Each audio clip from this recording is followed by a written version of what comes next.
So here we have the Honda Jazz automatic on a 59 plate. I'm going to start off by showing you around the outside of the car, and then we'll hop in and run through some controls from there. From the outside you can see it's a 5-door car with alloy wheels. Let's start off inside the boot, and then we can work our way back round to the front of the car.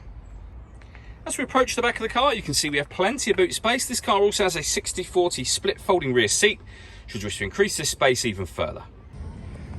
Okay, so we're just going to work our way back round to the front of the car, and then we'll hop in and run through some controls on the inside. But now that we've done a full circle of it, you can see it's in excellent condition the whole way round. Just briefly before we climb in, I think it's well worth seeing the interior from this exterior point of view. There's plenty to run through on the dashboard, so let's hop in and we'll do that right now. Okay, now that we're inside the car, we're going to start with the dials. On the left-hand side, we have the rev counter, we have the speedometer in the middle, and the fuel gauge on the right-hand side. Also in the middle there, you can see the total miles for the car, which are 36,894.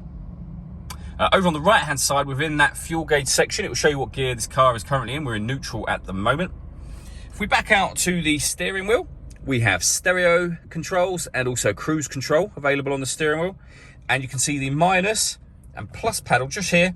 That is so that you can change gear manually with this automatic gearbox. Over in the center, we have the stereo for the car. So on here, you'll be able to access your radio, AM and FM just there, CD player, which is here, and the auxiliary input as well. On top of that, this car also has a USB input, so if you plug a device into that, that appears as a further option. Your auxiliary input is underneath this cap just here. We have the main volume for the stereo in the middle. We then have your climate control. So this is the temperature it's currently set at. You can adjust that temperature from here. So you can go upwards and downwards from here. This button turns your air conditioning off or back on again, and you can adjust the fan speeds up and down from here.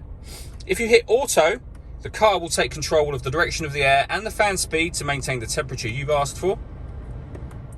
Any manual adjustment will take auto back off again. Under that, we have a 12-volt charging socket and the USB input I mentioned a moment ago, and then the automatic gear lever just here. This car also has a panoramic glass roof. There's a button up here. Hit that, and this sunscreen will open all the way to the back of the rear seats, and as you can see, that lets in a huge amount of extra light. All that leaves me to say is thank you for taking the time to watch this video. If you'd like to come and see the car in person and have a test drive, please feel free to give us a call here at Glenbourne's. We'd love to hear from you soon.